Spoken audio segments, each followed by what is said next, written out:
Let's cross now to Philadelphia, Pennsylvania and speak with Ryan Bohl. He is a senior Middle East and North Africa analyst.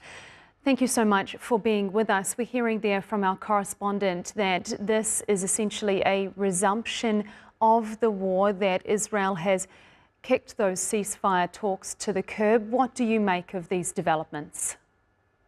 I think Israel is moving where we expected them to in the second phase, which is to move away from the ceasefire framework that they never really intended to see all the way through. They want Hamas to end its role as a governing authority in the Gaza Strip, and I think that they're using this moment to assert that demand. And if ceasefire talks are going to get back on track, that will likely be one of the central demands that the Israelis have, is that Hamas has to accept its end as a governing force, or even having any participation in the Gaza Strip in the future.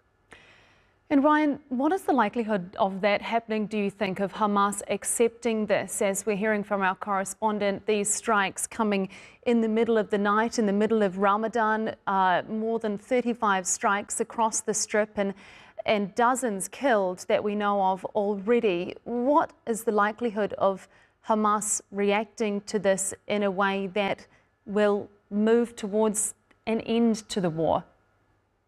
I don't think Hamas is going to meet Israel's demands to accept their role in Gaza. They don't want to go into exile. They don't want to hand what would essentially be a strategic defeat to the Israelis, very similar to what happened to the PLO in Beirut in 1982.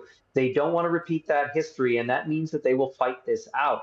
Now, their arsenal of rockets and missiles is diminished. Their ability to threaten major Israeli cities really isn't there the way that it was a year plus ago, but they have plenty of small arms. They've clearly recruited new fighters. Some of their battalions are back to a level of fighting strength, certainly nothing pre-war, but they can carry out hit and run raids on Israeli troops. And I think what Hamas wants is to pull Israel into a ground war in the Gaza Strip that favors an insurgency.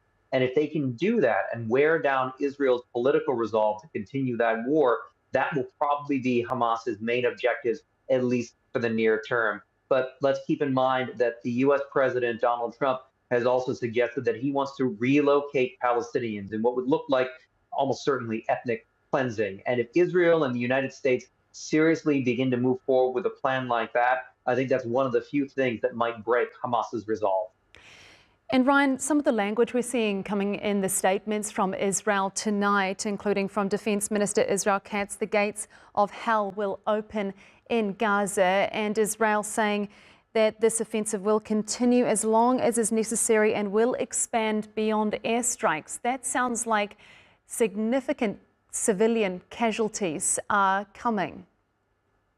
Yeah, I certainly think the Israelis are trying to send the signal that they will inflict as much pain on Gaza, and particularly its civilian population, with the goal of breaking Hamas's ability to maintain support amongst the population and to force Hamas again to go into exile. That is still a substantial amount of pain that the civilian population has to experience before we see something like that take place. But the Israelis now know, with the administration change in Washington, that they no longer have a critical American partner. Now, Biden certainly didn't go as thoroughly on sanctioning the Israelis as he might have, but he did embark on some sanctions, and there were some weapons withheld. That will not happen under the Trump administration, and it does not look like the Trump administration is particularly concerned about humanitarian conditions in the Gaza Strip for the near future, and the Israelis intend on capitalizing on that.